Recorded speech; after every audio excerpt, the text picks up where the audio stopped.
Hi guys, welcome back to the channel. This is Gregory Martin, aka the Super Producer, and we are back with another review. But before we get into the video, please don't forget to hit that like button and subscribe to the channel. It keeps you notified whenever I post a new video. With that being said, let's just get right into today's content. And today we are reviewing Spenser Confidential.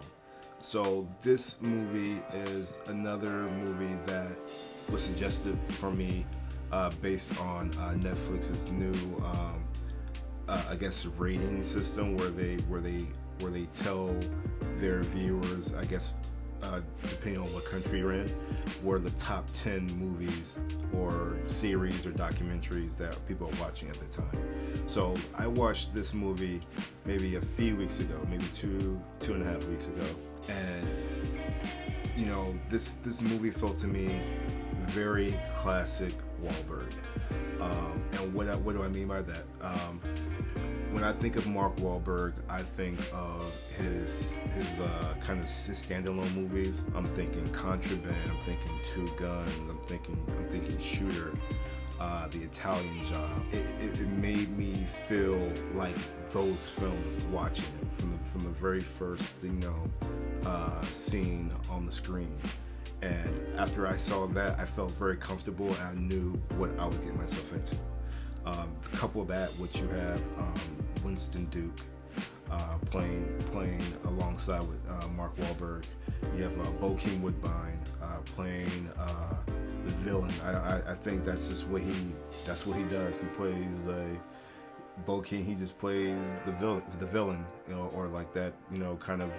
It's very rare that he's a good guy. I'll say that. This film was really good. You know, he's a cop. He is sent to jail for 5 years because he has a disagreement with his commanding officer because he didn't investigate a crime, and there's like some there's some corruption, and you know he confronts that corruption. You know, he attacks his commanding officer and is sent upstate to prison. Fast forward, you know, also the film has Post Malone. He plays a bad guy. He's getting ready to be released from jail.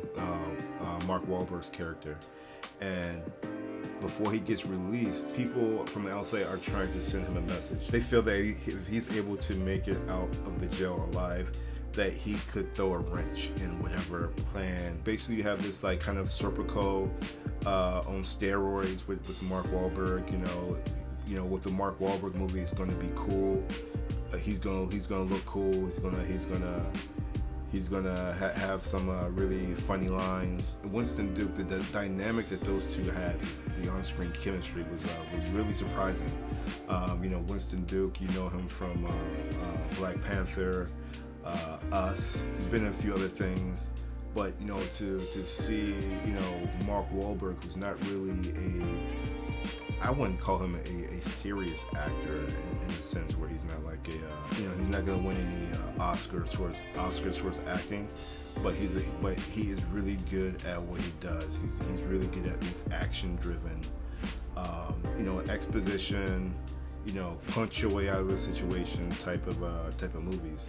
And just the dynamic between him and Winston Duke was really good, and then the whole ensemble cast, every character in the film was really well developed. Mark Wahlberg's character had this ex-girlfriend who was I've never been to Boston, but she is supposed to be like, I guess, the prototypical Boston. You know, she has the accent, hypersexual.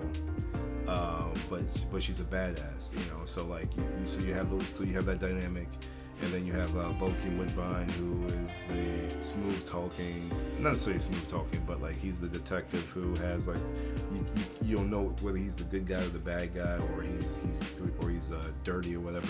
I mean, everything worked well together. I really enjoyed it. It was like it was a fun ride. It was a movie that, you know, I think definitely probably went under the radar. I just know the last film that I saw on Netflix that had, like, you know, I could tell that they're trying to pander to a specific audience. Was the movie Six Underground that had Ryan Reynolds, at which I didn't love it. I'm not gonna tell you how I really felt about it, but I didn't really love that film. That kind of like made me reluctant to see this movie.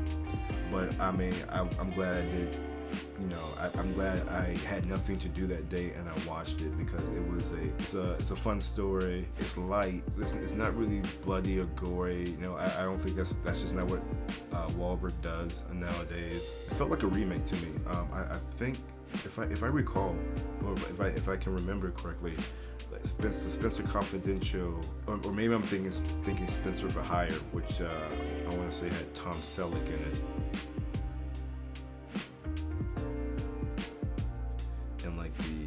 The 90s or something like that. That's why I think it's a reboot or a reimagining of that, or I think there is a Spenser Confidential. I don't know, but it also feels like a movie that if they want to create like a part 2, part 3, I think they could really easily do it.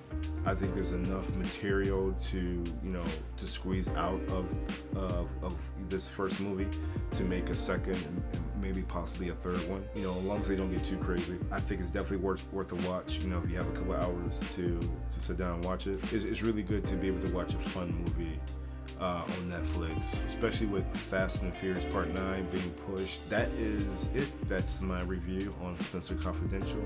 Other than that, I hope you guys enjoyed this review.